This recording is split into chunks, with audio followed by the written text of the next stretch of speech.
안녕하십니까.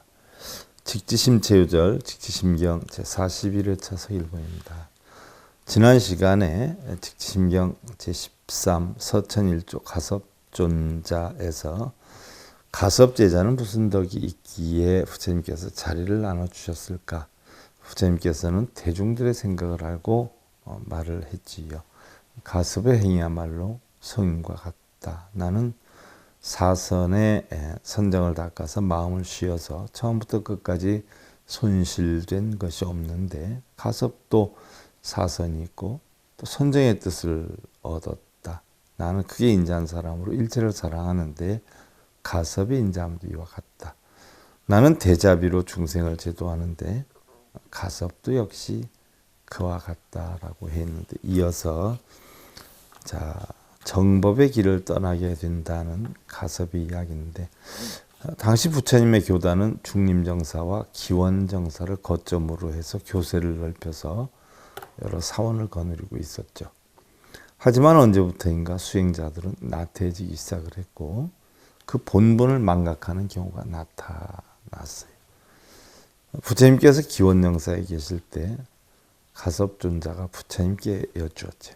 세존이시여, 전에는 수행자들이 즐겁게 배웠는데 지금은 즐겁게 배우는 이들이 적은 까닭이 무엇입니까? 부처님께서 가섭존자에게 말했어요. 지금은 겁탁, 견탁, 중생탁, 번뇌탁, 명탁, 오탁, 악세라 그러죠. 이런 것이 늘어나는 시대라 중생들의 선법이 줄고 즐겁게 배우는 일들이 적게 되었다. 나의 정법이 소멸하려 들 때는 정법과 유사한 법들이 나오게 되고 그러한 법들이 넘쳐나면 정법은 곧 사라지고 말게 될 것이니라.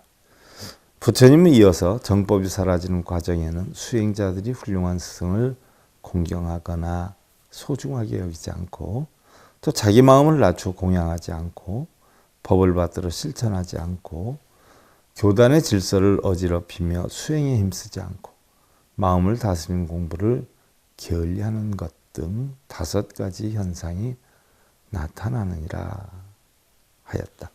가섭존자가 정법을 지키기 위한 길을 떠나기로 결심을 하자 부처님은 가섭존자에게 두타행을 수행의 덕목으로 정해주면서 그릇된 사문의 유형을 조목조목 일러주게 되었죠.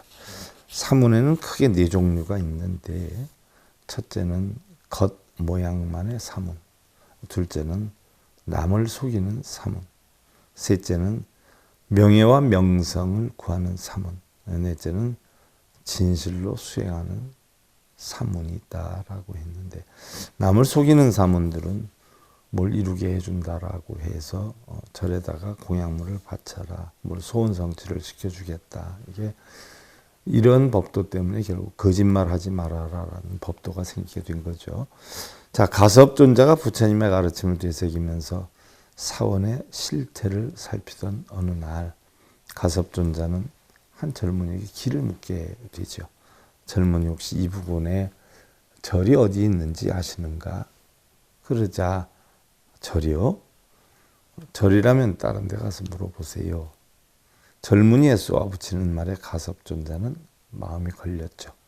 그때였어요.